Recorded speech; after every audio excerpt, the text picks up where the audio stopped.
It was a very busy month. We should just hop on in.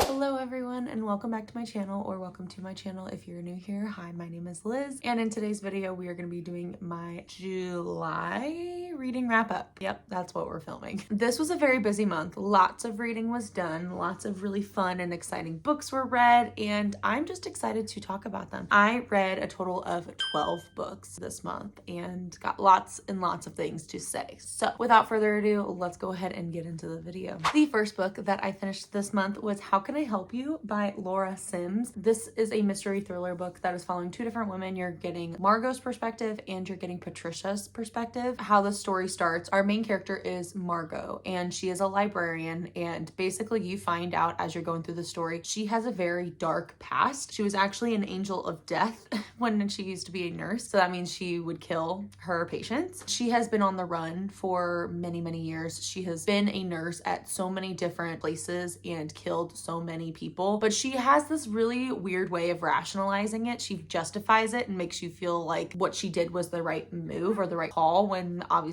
that is horrible. But she is now a librarian. She's changed her name. She's left that life in her past and she is trying to live a better life. Now enter Patricia. Patricia is the new librarian here. Something happens in the library that leads to Patricia slowly starting to uncover certain things about Margot's past. That's really all I'm going to say because I don't want to give too much away. This story does go back and forth between both characters. I gave this book 1 star. The reason why, this is a very short and sweet mystery thriller, and I feel like if it's going to be that short, this story better grab me from page 1 and it better be fast-paced the entire time. One thing that I really did not like about this story was the fact that you would get a chapter from Margot's perspective and then the next chapter would be Patricia's perspective, but it would be all the exact same things. It was the exact same chapter, just from a different point of view. I understand why the author chose to do that in some aspects of the story. However, I feel like this book, so that means basically I got half of a story. This was like 100 pages then, if that was the case. I felt like it was just very slow. There wasn't a lot happening for majority of this book. I just didn't enjoy it. This was not a fun read for me. I was really struggling to get through it, even though it is such an incredibly short book. Unfortunately, it just was not for me, and I hated the ending. The ending just, it felt like we were building up to this really big climactic scene, and the ending just felt really short for me. Next up, I read A Monsoon Rising by Thea Guanzon. This is the second book after Hurricane Wars. I read this in a reading vlog at the beginning of the month where I was trying to finish or continue series that I'm in the middle of. Hurricane Wars will be a trilogy. This is just the second book, but the third book has not come out yet. I am caught up with the series so far. However, the third book will be coming out and I will be reading that when it does. This is set in a Southeast Asia inspired world. You've got this country that is at war. There's rebels. There's a dictatorship kind of going on, and there's these storm ships that are creating these hurricanes and just destroying the land and the people living there. Our two main characters are on opposite sides of this war. One has the power of light, the other has the power of shadows. So they are basically balanced in this war, both very powerful. The story kind of starts off, obviously they're enemies, and then it slowly turns into almost this alliance where they both are trying to complete a mutual goal. And so they have to create this alliance in order to complete this goal together. That's all I'm going to say because I don't want to give spoilers away. This is the second book, so I can't really say much about it, but I really enjoyed this story. I really love our two main characters and getting to watch their relationship unfold, especially in this one. I feel like they were battling with a lot of their feelings and the guilt behind having feelings for your enemy, even if you are in an alliance. This was definitely more of a filler book. I feel like the third book will be where a lot of the action takes place. First book focused a lot on the war. This one, not so much. It was more so just them training together and working on their magic together. And I do feel like the third book is going to really blow the series out of the water. So I'm very excited for that one. I still enjoyed the story a lot. I gave it 4 stars, mainly because I love this world we're in and I love our characters. In that same rating vlog, I started A Reign of Rose by Kate Golden. This is the third and final book in the Sacred Stones series. The first book is Dawn of Onyx, which I gave 5 stars a few years ago. I really enjoyed the series a lot. I thought it was a really addicting story, especially especially with the found family that you have, all of the action and the adventures that our characters are going on in each of these stories. I thought this was a really great way to end the series. I'm glad that I finally was able to pick it up. I feel like a lot of the issues that I had with the second book were resolved in this one, which I appreciated. I ended up giving this book 4 stars. I still really loved the story. I would definitely recommend it to any romantasy lovers out there. In that same reading vlog, I started Fate of the Sun King by Nisha J. Tooley. This is the 3rd book in the Trial of the Sun Queen series. This story is following our main character who starts off, she is in this prison and she's been there with her siblings for 8 years, something like that. She spent like half of her life in this prison and has had to survive. She ends up getting pulled out of this prison by another kingdom and they put her in these trials to compete to see if she can be the queen of this other kingdom. And it feels a lot like a mixture of the Selection series with Powerless. And I remember having a lot of questions in the 1st and 2nd book. And I feel like this one, you definitely get more answers. You also get other point of views of like past rulers within this world, which I really, really enjoyed. I thought that was really interesting. And it kind of made me feel like I was learning about Greek mythology almost in a way. So you're getting a lot of answers of the foundation of this world and how things came to be. I thought it was just a solid 3rd book in the series. You're just continuing on this path with our characters, and there's found family in this as well. The next book that I read was actually for my book club, and that is His Face is the Sun. I really enjoyed this story. I thought it was just a solid fantasy world that we were learning about. It does have this Egyptian setting, which I thought was very different than other fantasies that I have read. I don't think I've ever read a fantasy set in like Egypt. It definitely talks a lot about Egyptian mythology and everything that goes with it. In this world, you are following 4 main characters. So each chapter changes to different characters in this world. The first main character, she is a princess of this world. And then the second chapter you get is a young priestess who has visions of this prophecy. The third character you're getting is a farmer in this small town. She fights on the streets just to make money. And the 4th perspective you're getting is a thief, and he is also a tomb raider. I thought it was fascinating. It was a very cool and interesting world and very complex. This is the first in the trilogy, I believe. There will be 2 other books. And I just thought it was such a cool world that we were in. I loved seeing all the different storylines of our 4 main characters. I felt like the pacing was done really well, especially since you're going back and forth to different characters and they all have their own missions and goals that they're trying to complete. Also really loved seeing their different storylines interweaving throughout the story. I thought that was done really well. I'm really excited for the 2nd book. I ended up giving this 4 stars. The next book that I read was Remarkably Bright Creatures by Shelby Van Pelt. I read this because I've heard amazing things about it. A lot of people say if you're a fan of Fredrik Backman, you should read this book. I read it and I would definitely agree. I feel like her writing is very on par with Fredrik Backman, and it was just such a sweet and endearing story. I don't know how else to describe it besides that. It's following our main character Tova, who is, I believe she's in her 70s. She works the night shift at this local aquarium. She started working at this aquarium after her husband passed away, and her son also went missing many years ago. He went out on a boat and never came back, and she has not gotten a lot of answers from that. And while she is working at this aquarium, she runs into Marcellus, who has escaped his tank. He is a giant Pacific octopus, and he is a genius.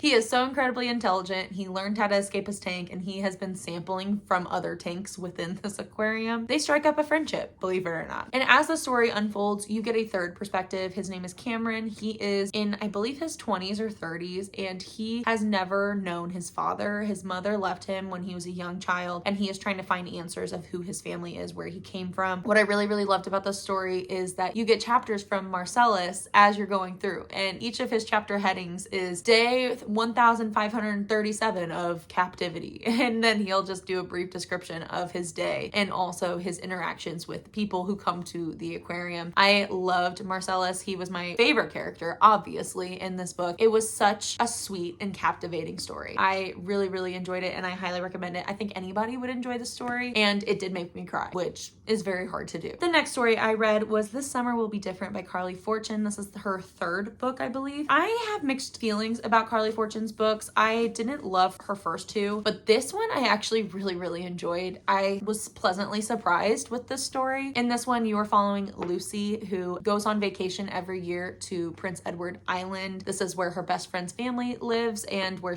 her best friend has grown up, so she always goes there every summer to visit her friend. Well, the first summer that she goes there, she runs into this bartender. They have a great great night together. And the next morning she realizes that is her best friend's younger brother. As one could guess, it turns awkward pretty quickly. And they both agree that they need to deny their attraction. This was a one-time thing. It's not going to happen again. We're just friends. We're going to leave it at that. Their connection grows, obviously, and they have to fight that attraction. This summer, our main character's best friend is getting married. And the week before she's set to get married, she disappears and runs back to this island and tells her best friend, I need you to come and stay with me. And has these secrets and won't confide in her friend or tell her what is going on. You coming to join the video? Hi, Murph. And Lucy obviously runs after her and is trying to find answers about why she is here. And while she is there, she runs into the younger brother and their connection is still there. I thought it was a really cool story. I really enjoyed getting the flashbacks. So you're getting your present timeline and then you're also getting each of the summers that she goes to Prince Edward Island and you're getting to see how their whole connection and how their friendship and everything started. I thoroughly enjoyed it. I thought it was just a pleasant surprise. I will be reading the next book that she has. I've heard amazing things about One Golden Summer. I'm really excited to get to that one. The next book that I read was Summer in the City by Alex Astor. This is her first romance book. She is the author of Lightlark, which I've read and very much enjoyed. This story is following Elle, who is a screenwriter. She is in New York to write a screenplay.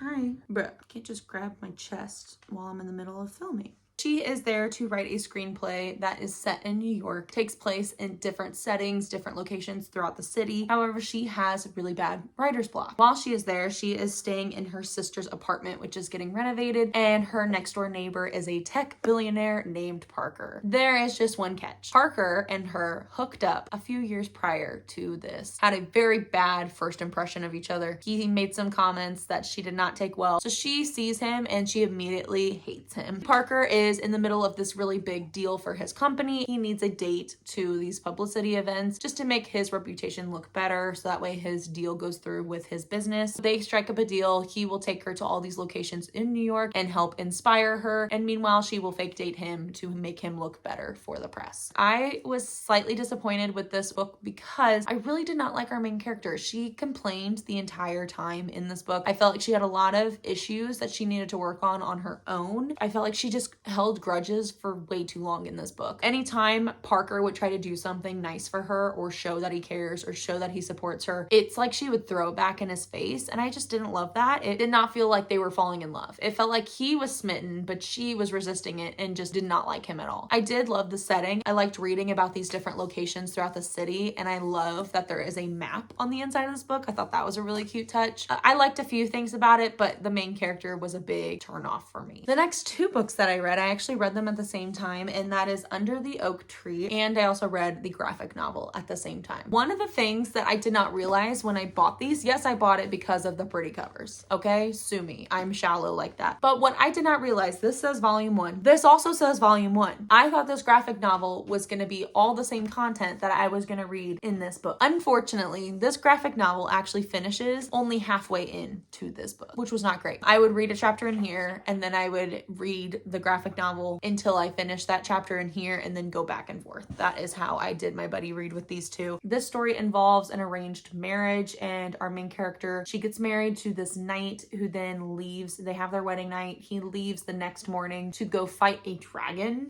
and he returns 3 years later and he is there and he's like, where's my wife?